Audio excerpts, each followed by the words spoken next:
ആരോഗ്യമന്ത്രി വീണ ജോർജിനെതിരായ ആക്രമണത്തിൽ കുഴിമന്തി ചലഞ്ചുമായി KSU മട്ടന്നൂർ ബ്ലോക്ക് കമ്മിറ്റി. ആരോഗ്യമന്ത്രി വീണ ജോർജിനെ കണ്ണൂരിൽ വെച്ച് KSU പ്രവർത്തകർ ആക്രമിക്കുന്ന വീഡിയോ ദൃശ്യങ്ങൾ ഹാജരാക്കുന്നവർക്ക് കുഴിമന്തി നൽകുന്ന ചലഞ്ചാണ് KSU മട്ടന്നൂർ ബ്ലോക്ക് കമ്മിറ്റി നടത്തുന്നത്. വീണ ജോർജിനെ ആക്രമിച്ച സംഭവവുമായി ബന്ധപ്പെട്ട് കേരളത്തിന്റെ വിവിധ ഭാഗങ്ങളിൽ പ്രതിഷേധങ്ങളും മറ്റും നടക്കുമ്പോഴാണ് ചലഞ്ചുമായി KSU പ്രവർത്തകർ രംഗത്തെത്തിയിരിക്കുന്നത്. അതേസമയം ദൃശ്യങ്ങൾ ഹാജരാക്കുന്നവർക്ക് 1 പവൻ സ്വർണമാണ് യൂത്ത് കോൺഗ്രസ് പാരിതോഷികമായി പ്രഖ്യാപിച്ചിരിക്കുന്നത്. യൂത്ത് കോൺഗ്രസ് കണ്ണൂർ ജില്ലാ കമ്മിറ്റിയുടേതാണ് പ്രഖ്യാപനം. ഇന്നലെ വൈകിട്ട് 3:30യോടെയാണ് കണ്ണൂർ റെയിൽവേ സ്റ്റേഷനിൽ വെച്ച് ആരോഗ്യമന്ത്രിക്ക് നേരെ ആക്രമണമുണ്ടായത്. ആദ്യം ജില്ലാ ആശുപത്രിയിൽ പ്രവേശിപ്പിച്ച മന്ത്രിയെ പിന്നീട് പരിയാരത്തേക്ക് മാറ്റുകയായിരുന്നു.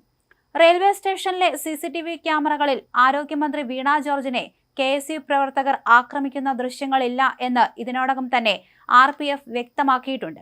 ക്യാമറകൾ എല്ലാം പരിശോധിച്ച ശേഷമാണ് RPF ഇക്കാര്യം വ്യക്തമാക്കിയത്.